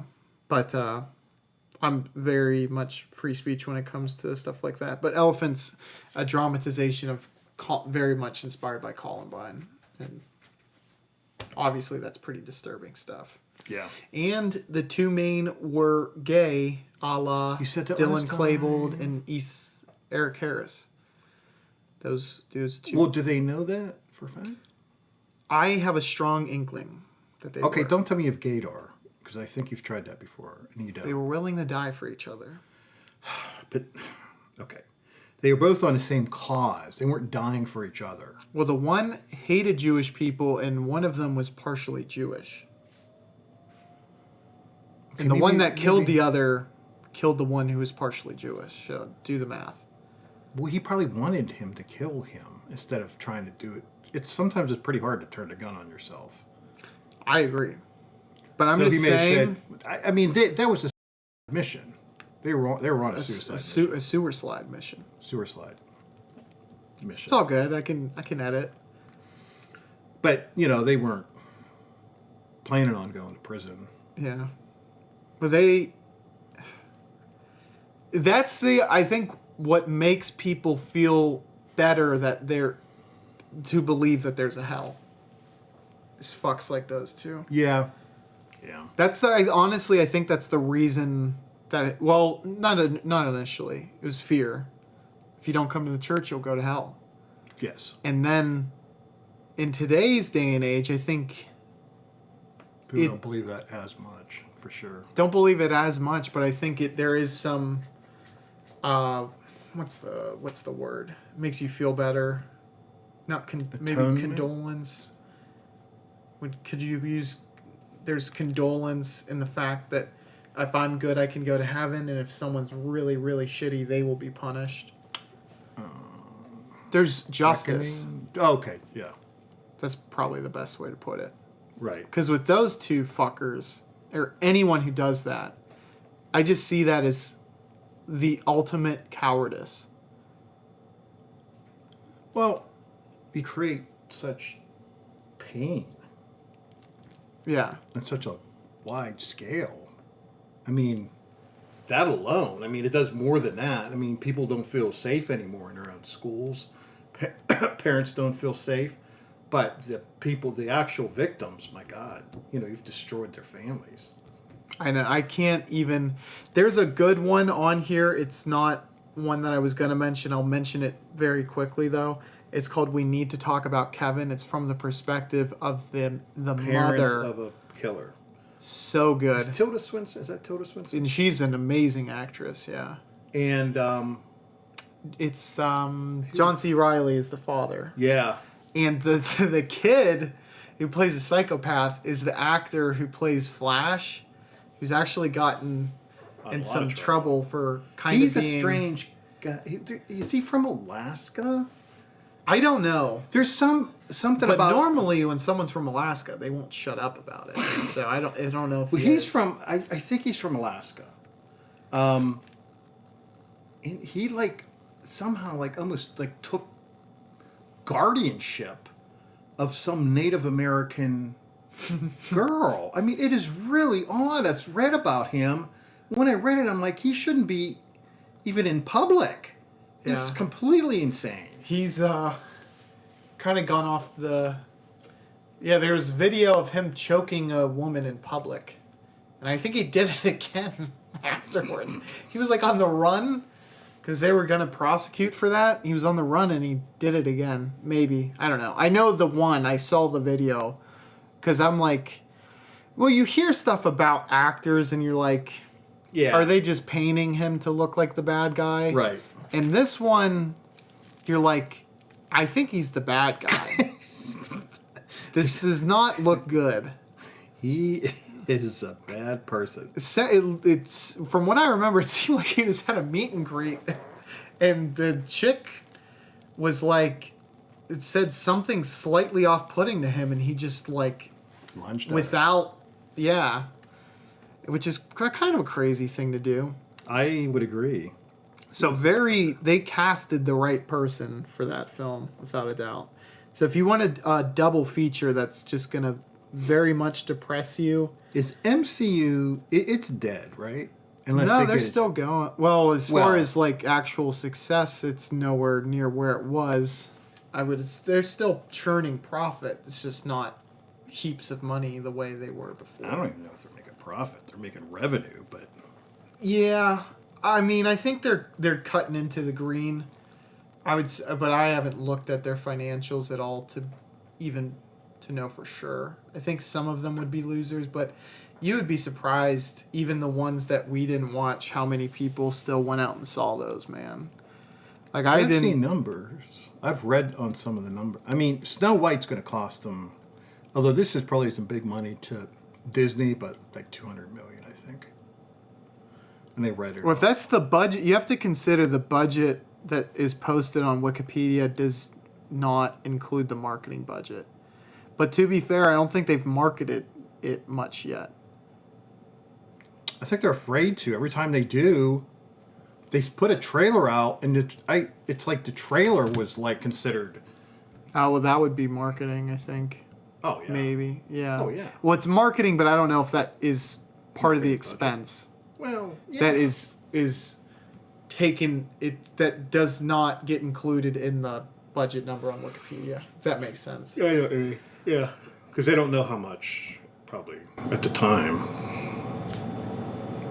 Would think they'd eventually know. Right. Well, here's the thing. I mean, if you don't market it now, it's like, well, we know we're only going to lose $200 million. Yeah. Right. It's like, I think do we want to was minimize our loss, or do we? I think roll they the just, dice. they just. The thing is, it's so incredibly embarrassing to not release that movie. That's the thing. Otherwise, yeah, they would say, "Oh, whatever, make something up," or just say, "Look, it wasn't." The seven dwarves carried the movie into the magical forest, never to be seen again. The director ran away with the film. Our studio burned down. The film. I mean, it's like the biggest disaster. We'll watch it when it comes out. Me and you. Yeah, I think we'll do a whole episode on it. Because what's her name? She has made herself into toxin. Pure Rachel Zegler. People love her, man. She's a American hero. Yeah. And she's doing what's right. It's like nobody wants to hear what you say, ass face. And it sounds like Snow White is going to be the best movie since Amelia Perez. Which is, we're too stupid to get why that movie's good. You don't understand. So sometimes I think that people in Hollywood think that. I was like, what? They just don't. It's like, yeah, we get it. We just very clearly, because they nominated it for 13 Oscars. But you don't get it. It was someone who was bad, and then they changed. You've explained it to me. I think it's just stupid. Then they transition. You want to talk about jamming something down someone's throat. Why they would pick but a now they're drug good lord. now. But they're good now. Yeah. There's a trans actress in it. She's the first lead. Nominated for... Ooh. Sometimes first isn't that great. Well, they forced it. It wasn't a offensive performance, but it wasn't a good not good. You could say it was decent to good. I don't think it was one of the 5 best performances from an actress this year, though. But you knew she was going to get nominated. You knew it. Well, the fucking film sucked. The music Did you finish in it, yeah. Oh, you did. Okay. The music in a musical was shite. And despite that, let's give it every fucking nomination possible. Like, you're basically just... I mean, when you do that, you turn off the public. I mean, look. Because it is in the worst order moral grandstanding. Where we're going to stand by this movie because of the messaging in it. Yes. And a film that doesn't even do the messaging well. That should be the big fucking thing. You know who GLAAD is? GLAAD. It's a rights group for gay lesbian. And AAD stands for, but they don't like it. Asexual something probably. It doesn't matter. Not asexual. There's no group for them. I don't think. Mm-hmm. No. LGBT plus. Dude, I can't talk can't say today. Plus means everything. Asexuals are considered, I don't know, man. They're in something. Yeah. They're in the plus. I mean, I have nothing against them. Whatever. I'm just. I have nothing against them either. Well, less the way you said competition. it. Yeah. If all the guys in high school had been asexual, it would have been really popular. Well, yeah, whatever. They're not reading the room. People, they're trying to. No, their timing is 2 years too late. Mm-hmm. 2 years ago, yeah. Now it's like you just. There's no way anybody is interested at all. You see 13 Oscar. People are going to say Oscars mean nothing. Yeah. They're a complete, total farce. You know, don't even tell me how many, because it's meaningless. if this movie got 13 Oscars. For crying out loud, it's like the third highest in history. It's first highest. Okay. I meant within the top. No, I didn't know it was first. But That makes it worse, obviously. yes. I mean, there's been some incredible movies that this has more Oscar nominations than those movies do. All the greats. Yeah, every single one of them. Now, some of them they've been doing the Oscars since 1929, and some of them there probably weren't even that many awards to be not. Yeah, they didn't have that many categories. Yeah. Like, they didn't have sound editing, Yeah, which so there would be shit. they used to that's show those, and then they said, "Look, this show's 4 hours long," and they would wait to the very end to do like Best Picture and stuff, and then they said, "Look, well, we have to like do those, but not televise them." Mm-hmm. You know, the sound editing and all that stuff, and then we will stick to the the primary, which are whatever, I don't know how many. I guess you could do the top 10. You should do pre-show. If you're Well, someone, that's what it if you're was. That's what they diehard, did. Yeah. Watch those on the streaming exclusive Yes, Oscars, and then nationally televise the. Because they've been talking about this, and I don't know where it's at now. I think it just continually declines in viewership. Mm-hmm. Where they were going through, like, every year was, like, down 20% and another 20%, and they're trying to figure out how to... And I think they're like, there's nothing we can do. It's like, Well, they're take it or trying leave to it. appease. That never fucking works. No. You're no. just going to piss off, but that's what this movie did. It pissed off both sides. Yeah. Because they're like, okay, people are saying this is good just because it's of its messaging, which, look, you have to execute. I don't care what it is. Either side. Truly. I mean... The other side said it was... and the other side is like, they felt it was patronizing. Yeah. It's like, this represent, like, you're just promoting this movie and it's so sloppy about how it tries to... It's like a slap in the face. Yeah. Because it is. The movie is confused about what it's trying to accomplish. I mean, it doesn't sound like a very interesting idea. I mean, it sounds kind of just like Cockamamie? two movies that didn't fit each other, two half ideas that didn't fit each other, and they put them together. It's trying to do a redemption story arc that you can wash away the sins from as deep as seen by being who you truly are. That's where it gets really fucking ridiculous. Okay, well, however you regard that, and that might be changing gender. That's the ridiculousness of it all, though. Well, yeah, that doesn't wash away the millions of lives you've destroyed. Right. Changing your gender. No, I agree with everybody should end up figuring out who they really are and living their truth, or however you phrase it. I'm all for that. But it doesn't wash away the sins. But to say that makes you... noble. Yeah. Like maybe brave to go through with it, you can say. Yeah, but it doesn't wash away being a shit person. And even in the film, the person's still shitty afterwards. Oh, really? Yeah. Like he tries to control his wife, her wife, after transitioning. Okay, well, the last meeting. Like a cartel boss would. Like, you know what I mean? Like, he thinks he still is a cartel boss. Yeah. I mean, it's very contentious discussing anything like that, and I think that's maybe why the Oscars thought they would get away with it, is because people wouldn't outright speak about it because it's taboo to speak about it. Yeah, it's taboo to speak out about that, but when both sides are attacking it, now you're fucked because everyone's allowed to just open fire. And then the Oscars made it should have allowed at least see what GLAAD has to say about it, because once they announced, and I don't know the timing, but once GLAAD said, we do not support this film, and then to come out with 13 Oscar nominations, they look like fucking idiots.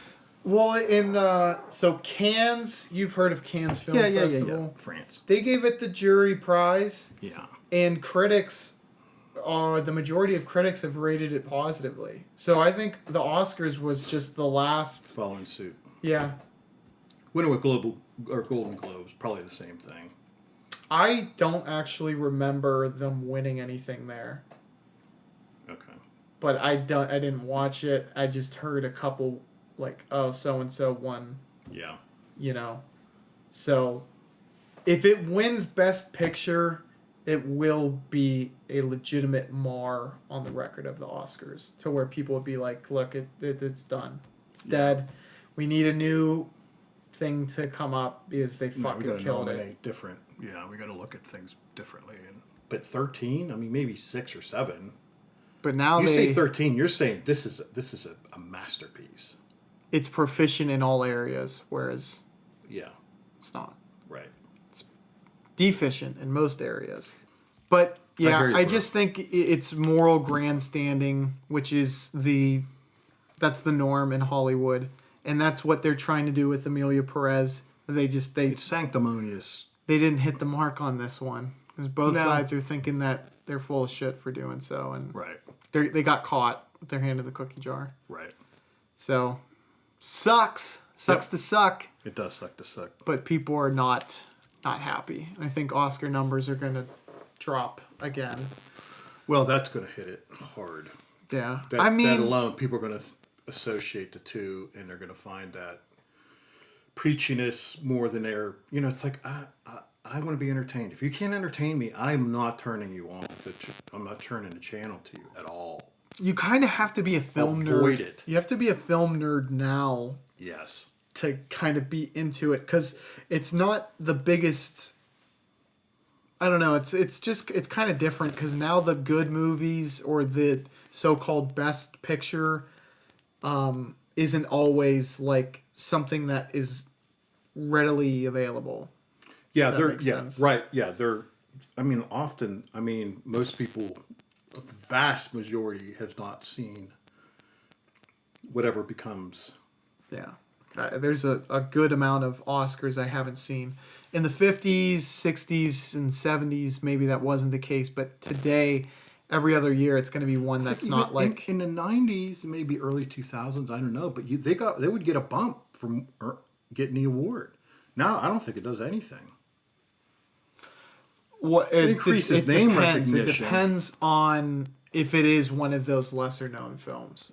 Because otherwise, if it weren't Oscar nominated, you'd probably never hear about it. It would give them name recognition and maybe like, I wonder what that's like. And so, but it's not enough to intrigue because it's a more art house type of film or independent or whatever, off beaten path, not mainstream. Right. Some people don't venture out of mainstream movies enough to be like, fuck, they wouldn't care about the Oscars to begin with. Right, right. So, that audience is probably lost to you anyway. Yeah. But were you disturbed today? Yeah. But I'm always disturbed. Was it like hearing me describe some of the movies? No. You were like, I can't believe he watches this shit. No. I mean, I'm not trying to make it sound like you didn't do your job. I guess I expected... I mean, you weren't overly graphic. I expected that. Pictures, maybe. Watch the video version. Oh, you're not going to have people being flayed. You can't, yeah. Why not? You can't even have that much blood on YouTube videos, unfortunately. YouTube is really disappointing me. That's why Elon has to... By TikTok? Do video. Make video more... Prevalent on X? Yeah. But that's all for me. I appreciate I'm good. I appreciate you too. Yeah, stay disturbed. That's the only way to live life, I think, right? Hell yeah. I read that somewhere. Bye, y'all. Bye.